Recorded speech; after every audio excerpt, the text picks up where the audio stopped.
Assalamualaikum warahmatullahi wabarakatuh. Selamat pagi anak-anak. Apa kabar hari ini? Semoga kalian selalu dalam keadaan baik dimanapun berada dan tetap semangat.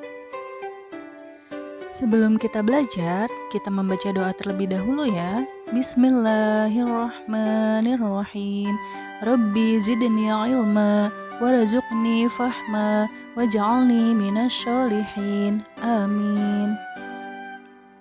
Hari ini kita akan belajar tema 3, subtema 1, pembelajaran 4 di kelas 4. Fokus pembelajaran, PKN dan Bahasa Indonesia. Tujuan pembelajaran: 1. Siswa mampu menjelaskan pentingnya melaksanakan hak dan kewajiban secara seimbang ketika memanfaatkan tumbuhan.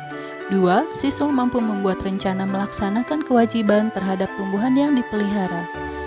3. Siswa mampu mengidentifikasi ciri-ciri pertanyaan yang baik dengan benar. 4. Siswa mampu mengelompokkan pertanyaan berdasarkan ciri-ciri pertanyaan yang baik dengan benar. Tahukah kalian kita bernafas dengan menghirup apa? Kita bernafas dengan menghirup oksigen. Oksigen dihasilkan dari pepohonan di bumi. Salah satu alasan positif menanam pohon adalah menyelamatkan kehidupan. Satu pohon mampu menghasilkan 1,2 kg oksigen per hari, sementara setiap orang perlu 0,5 kg oksigen per hari. Jadi, satu pohon mampu menunjang kehidupan 2 orang. Sebaliknya, menebang satu pohon berarti menghilangkan persediaan oksigen untuk 2 orang. Tidak hanya menyediakan oksigen, manfaat lain pohon adalah menyerap karbon dioksida atau CO2 14 kg per tahun dari polusi udara yang dihasilkan pabrik dan kendaraan bermotor, mencegah erosi atau tanah longsor dan banjir, mencegah terjadinya kekeringan saat musim kemarau, serta mencegah dan mengurangi dampak pemanasan global atau global warming. Wah, betapa pentingnya ya manfaat pohon. Oleh karena itu, kita mempunyai kewajiban melestarikan lingkungan atau tumbuh-tumbuhan demi ketersediaan oksigen di bumi dan kelangsungan hidup manusia. Salah satu cara kita menjaga kelestarian lingkungan adalah dengan merawat tanaman yang ada di rumah. Yusuf mempunyai tanaman yang ditanam di rumahnya. Setiap pagi dan sore hari, ia selalu menyirami tanamannya dan tidak lupa untuk memberi pupuk. Hal ini ia lakukan karena ia peduli terhadap lingkungannya.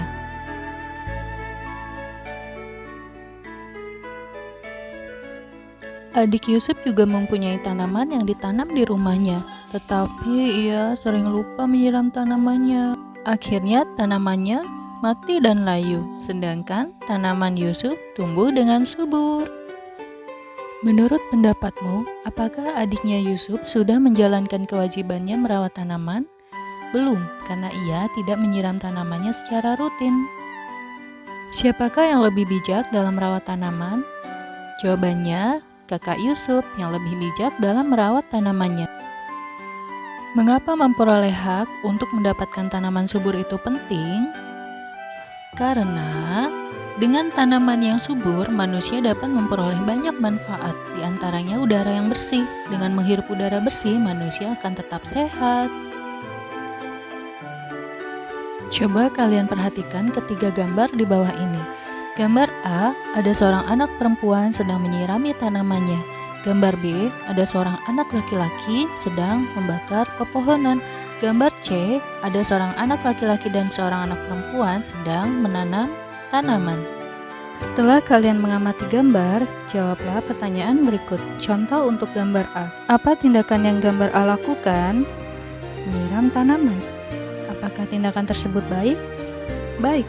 Mengapa? Karena termasuk sikap peduli lingkungan. Apa dampak bagi lingkungan? Lingkungan menjadi sehat. Apa dampak bagi orang lain? Orang lain dapat menghirup udara segar. Apakah perbuatan dalam gambar tersebut melanggar hak orang lain? Tidak. Mengapa? Karena anak tersebut justru telah memberikan hak pada orang lain untuk mendapat tanaman yang subur. Lalu, apakah orang tersebut sudah melaksanakan kewajibannya? Sudah. Mengapa? Karena ia turut menjaga lingkungan dengan menyirami tanamannya. Apakah yang sebaiknya dilakukan? Ia harus terus rutin menyirami tanamannya. Jadi, karena kita berhak untuk memanfaatkan tanaman, kita pun harus turut melaksanakan kewajiban kita dalam menjaga kelestarian lingkungan, agar hak dan kewajiban dapat berjalan dengan seimbang. Jangan lupa menyiram tanamanmu setiap pagi dan sore dan memberinya pupuk. Anak-anak, berdasarkan gambar yang kalian amati, kalian dapat membuat pertanyaan untuk menggali informasi dan menambah wawasan kalian. Pertanyaan yang baik mencakup satu sesuai topik, artinya pertanyaan harus sesuai dengan gambar yang diamati atau peristiwa yang sedang terjadi. Yang kedua, jawabannya bukan hanya sekedar iya dan tidak. Maksudnya, jawaban dari sebuah pertanyaan tersebut harus mendapatkan penjelasan dari sebuah gambar atau peristiwa yang sedang diamati. Ketiga, pertanyaan yang baik bertujuan untuk menggali lebih banyak informasi. Keempat, pertanyaan yang baik diawali dengan kata tanya, seperti apa, siapa, di mana, kapan, mengapa, dan bagaimana. Kelima, pertanyaan fokus atau tepat sasaran, artinya harus sesuai dengan topik yang sedang dibahas. Keenam, menggunakan bahasa yang benar atau baku. Ketujuh, antar pertanyaan berkesinambungan, artinya satu pertanyaan dengan pertanyaan lainnya harus sesuai dengan topik yang sedang dibahas. Sekian pembelajaran hari ini. Wassalamualaikum warahmatullahi wabarakatuh.